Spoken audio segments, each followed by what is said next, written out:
Ah oui, si tu lances ta bombe, est-ce que tu peux éviter la Normandie? Je rénove une maison, on vient de finir la salle de bain du bas. Dans cet extrait, Élodie Pou, sous morphine, délivre avec humour une lettre ouverte à Vladimir Poutine sur les risques de guerre. Bon visionnage et pensez à vous abonner si le contenu vous plaît. Et je vous assure qu'elle est courageuse parce que il y a quelques minutes, elle était encore dans son lit avec quelques médicaments, etc. Elle a quand même tenu à venir vous saluer. Voici Élodie Pou.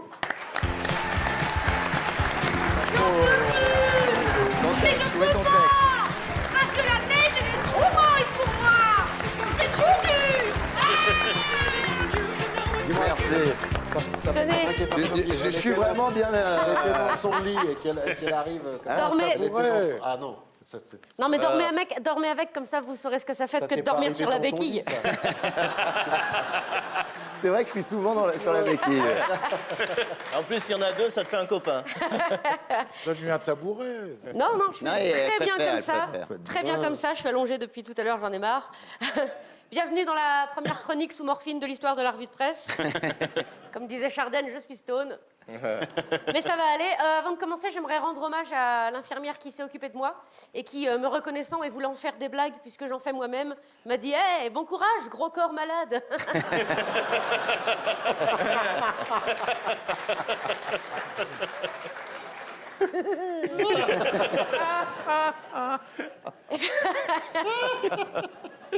Néanmoins, je suis ravie.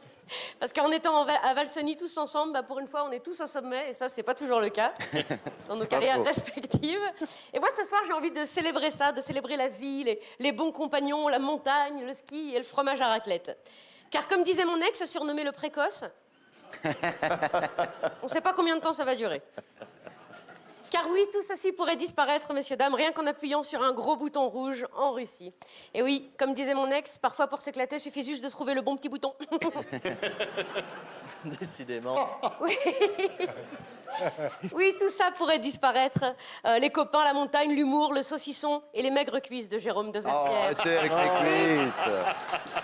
Ils applaudissent les Qui ont maigres applaudi cuisses. mes cuisses? Oui, nous pourrions tous nous retrouver au combat, messieurs, dames. Contrairement aux cheveux de Philippe Chevalier, nous tomberions sur le front.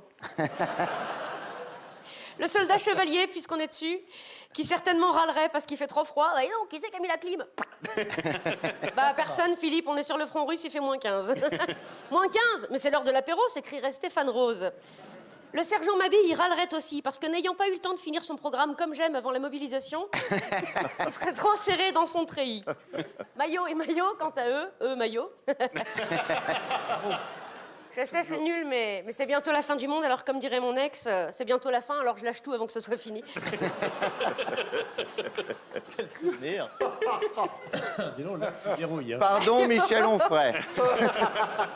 Maillot et Maillot, disais-je, Oui. ils râleraient parce qu'ils doivent partager le même lit de camp. Ayant le même nom de famille, on les aura pris pour un couple. Florence Brunold et Michel Guidoni, déguisés respectivement en Hidalgo et Trump, auraient réussi à s'enfuir. Mais, faits prisonniers par le camp adverse, ils seraient condamnés à jouer tous les soirs des sketchs en russe, singeant la politique française. Потому что это projet! C'est notre projet. Mettez-vous tous au russe le plus vite possible, c'est ce qu'on a de mieux à faire. Stéphane Rose aurait été mis aux cuisines et on aurait épuisé les réserves en 3 jours. Tant il est vrai que faire un cassoulet pour 43 000 personnes demande des stocks. Comme dirait une infomane dans le désert, bah nom d'une pique, où c'est qui qu'on va pouvoir trouver de la saucisse où? Et moi, où serais-je? Eh bien, je reposerais en paix depuis longtemps. Car à la question d'un soldat russe, Daya dvoye druzia, où sont tes camarades? J'aurais bien évidemment répondu, Dvoye djadniste, dans ton cul. On ne se refait pas.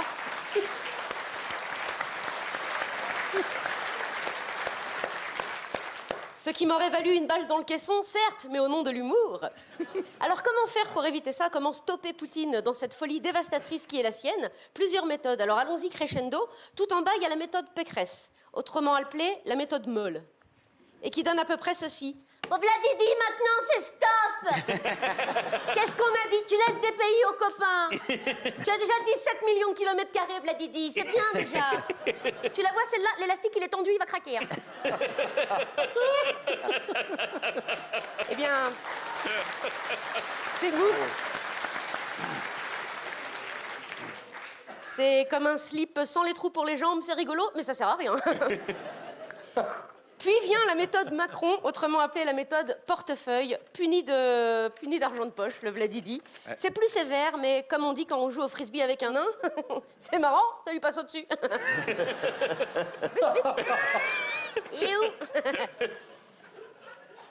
Alors que faire? Bah si on le savait, on n'en serait pas là. Moi j'ai tenté un truc, j'ai écrit à Vladi. Voilà, peut-être que ça pourra le faire réfléchir, on sait jamais. Les miracles arrivent. Tenez, l'autre jour, mon mari a fait une lessive. Cher Vlad, je me permets de te tutoyer et de t'appeler Vlad pour te donner un côté humain, car physiquement tu serais plus proche de l'androïde qu'aurait mal tourné. Je me présente, Élodie Pou, je suis chroniqueuse ou chansonnière ou humoriste. Ah oui, pardon. En France, il y a des gens qui pensent des trucs, après ils les écrivent et après ils viennent les dire devant d'autres gens, sans forcément que des mecs viennent les chercher chez eux pour les envoyer au goulag pendant 30 ans. Ça s'appelle la liberté d'expression. Je le traduirais bien en russe, mais j'ai pas envie que des mecs débarquent chez moi pour m'envoyer au goulag pendant 30 ans. Je t'écris cette lettre, mon bon Vladi, pour te dire que quand Emmanuel Macron dit que nous sommes prêts à nous battre, il parle que de lui et de Brigitte. Parce que nous, on s'en fiche un petit peu de vos concours de zboob. Enfin, je veux dire, on est très peinés pour ce qui arrive aux Ukrainiens, mais la pensée de partir se battre en laissant nos enfants derrière nous ne nous enchante guère. Vladi, on vient juste de sortir du Covid et des gilets jaunes. Ah oui, les gilets jaunes, c'est des gens qui sont pas d'accord et qui le disent, sans pour autant que des mecs débarquent chez eux pour les envoyer au goulag pendant 30 ans. Nous, on voudrait juste kiffer un peu la vie, si possible. Hein. Sortir sans masque FFP2, sans masque à oxygène, aller au parc avec nos enfants, boire un verre sans distanciation physique et sans passe vaccinal. Vivre, en fait. Ah oui, pardon. La vie, c'est ce qui arrive quand t'as pas peur de mourir. Ou que des mecs débarquent chez toi pour t'envoyer au goulag pendant 30 ans. Alors, si tu pouvais arrêter ton traitement, parce que d'après BFM TV, c'est tes médicaments qui te rendent légèrement chafouin, ça nous arrangerait. À ce propos, message pour les industries pharmaceutiques, il faudrait qu'ils ajoutent ça sur les boîtes de médicaments. Ne convient pas à la femme enceinte, aux gens manipulant des engins agricoles et aux dictateurs déjà neuronalement amoindris. Ah oui, si tu lances ta bombe, est-ce que tu peux éviter la Normandie? Je rénove une maison, on vient de finir la salle de bain du bas. Franchement... Ce serait ballot, ce serait ballot. Franchement, ça me saoulerait que tu détruises ce magnifique carrelage. Par contre, au 18 rue des Écoles, à Saint-Moulin, dans le Lot-et-Garonne, habite une personne qui me doit 200 balles depuis 2003. Tu peux y aller, fais-toi plaisir. Sur ce, je te fais des gros poutou-poutou. Prends soin de toi, éternue dans tes coudes, pète dans tes genoux et reste souple. J'ai pas de chute à cette chronique, parce que celle de ce matin était tellement belle que je me suis dit que je pourrais jamais faire mieux. Et bonne revue de presse à tous! Élodie Pou, bravo, bravo. Vous pouvez aller vous coucher, prendre vos médicaments. Vous avez le droit de prendre des médicaments. Est-ce que tu veux que je te raccompagne? Non, ça ira. Ça va aller? C'est comme dans ma sexualité personnelle, je me débrouille Cette toute femme a mal. seule. Pierre Arditi, qu'est-ce que vous en pensez? Bisous.